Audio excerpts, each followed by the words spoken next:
Republican who seems to be enjoying answering questions on this particular topic, Senator Rand Paul, who today in Philadelphia gave his rivals a hefty dose of real talk. The unintended consequences of the Iraq war are ISIS. Instability, chaos, and we're more at risk now, and we're having to go back over there because of ISIS. We have people in my party who want to bomb both sides in that war. They want to bomb ISIS and they want to bomb Assad at the same time. Joining me now is editor-in-chief of Reason, Matt Welch, senior writer for BuzzFeed, McKay Coppins, and political editor and White House correspondent at the Huffington Post, Sam Stein. Okay, so Matt, if that is not a study in contrast, Rand Paul versus Marco Rubio, I mean, Rand Paul is literally like slumped back in the chair, giving what we said, the real talk. Marco Rubio, does it need to be this hard for him, or is he just not that good at it? This totally upends what conventional wisdom was 2 months ago covering the Republican primary, which is that it's a Hawks game here. Basically, that Republican voters really want to go to war. They're pissed off about the ISIS and so on. That was wrong then. The conservative grassroots really is not itching for war. Maybe they feel a little bit more scared. But Marco Rubio, I mean, today, I don't know if you saw on Twitter, he has this new slogan out there saying, like, nothing matters if you're not safe.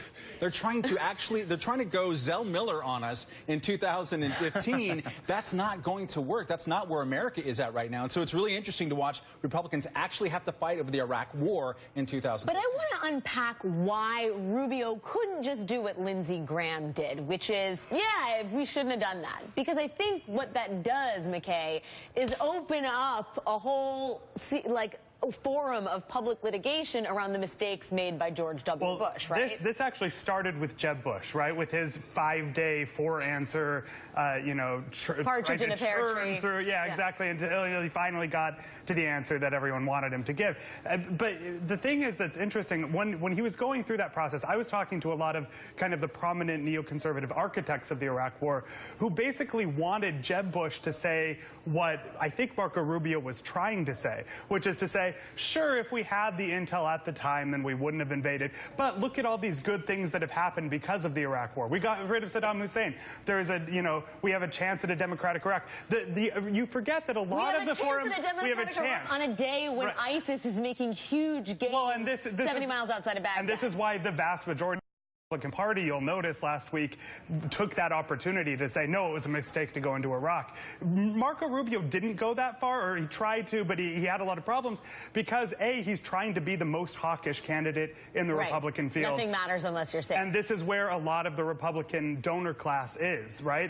While still a lot of Republican voters, I think 76% of Republicans say the Iraq War will be judged by history to be a mistake. The elite donor class still wants to relitigate those issues. I guess I wonder, Sam, can you have a two-part answer on this question, as Marco Rubio seems to want to have, and Jeb Bush? Well, sure, you can. It's just, it opens up a whole other series of questions. If you ask them, was it a mistake to go in initially, and they say yes, but we're better off anyway, then the follow-up question, which is a lot tougher than the initial question, is, well, why do you think we went in initially? Why was the intelligence wrong?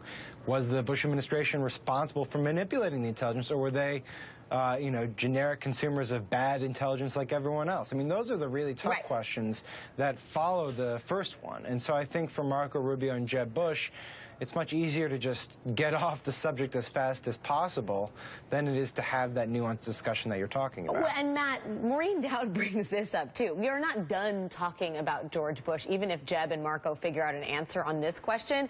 Jeb has not even been asked any questions yet about W's dark contributions on waterboarding, the deficit, and the near total collapse of the American economy. I mean, if he is having a hard time answering that question, which is settled for most Republican voters, what happens on the question of torture? Well, I mean, Jeb Bush has said that the best thing about the Obama administration is blanket surveillance under the NSA. So a lot of the candidates have staked territory there. Chris Christie just today talking about how, people talking, these crazy civil libertarians are going nuts in the party.